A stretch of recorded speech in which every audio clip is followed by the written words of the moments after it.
সিরিয়ার রাজধানী দামেস্কে ঢুকে পড়েছে বিদ্রোহীরা। সেখানে নানা প্রান্ত থেকে পাওয়া যাচ্ছে মুহুর্মুহু গুলির শব্দ। দামেস্কের যখন এই দশা, তখন আর কুলিয়ে উঠতে পারেননি প্রেসিডেন্ট বাশার আল আসাদ। একটি উড়োজাহাজে করে দামেস্ক ছেড়েছেন অজানা গন্তব্যে।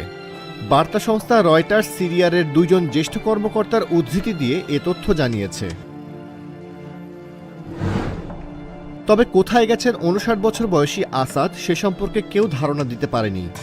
যুক্তরাজ্য ভিত্তিক পর্যবেক্ষণ সংস্থা Syrian observatory for human rights জানায়, দামেস্ক বিমানবন্দর থেকে যে ব্যক্তিগত উড়োজাহাজটি ছেড়ে গেছে সেটিতে আসাদ ছিলেন বলে ধারণা করা হচ্ছে।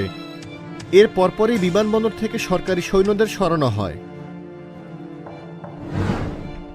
তবে সিরিয়ার টানা 23 বছরের শাসনকর্তা আসাদবিহীন দামেস্ক এখন ভুতুড়ে নগরী। ভয়ের সঙ্গে চারিদিকে ছড়িয়েছে বিভ্রান্তি। সেখানে ঠিক কি ঘটছে বা কি হচ্ছে কিছুই বুঝতে পারছেন না দামেস্কের বাসিন্দারা। দামেস্কের শহরতলিতে আসাদ পরিবারের ক্ষমতার প্রতীকগুলো ভেঙে ফেলা হয়েছে। কোথাও কোথাও প্রতীকগুলো গুঁড়িয়েও দেওয়া হয়েছে। সিরিয়ার স্বরাষ্ট্র মন্ত্রণালয় বলেছে, তারা রাজধানীকে ঘিরে একটি লৌহবর্ম তৈরি করেছে। তবে দেশের বিভিন্ন শহর, গ্রাম এবং উপশহরে বিদ্রোহী প্রতিরোধে সরকারি বাহিনী ব্যর্থ হয়েছে।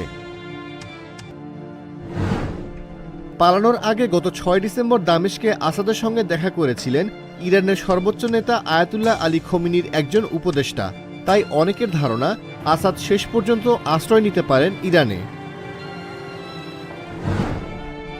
সিরিয়া বা আসাদকে নিয়ে তার আরেক ঘনিষ্ঠ মিত্র রাশিয়া এখনও আনুষ্ঠানিক বিবৃতি দেয়নি।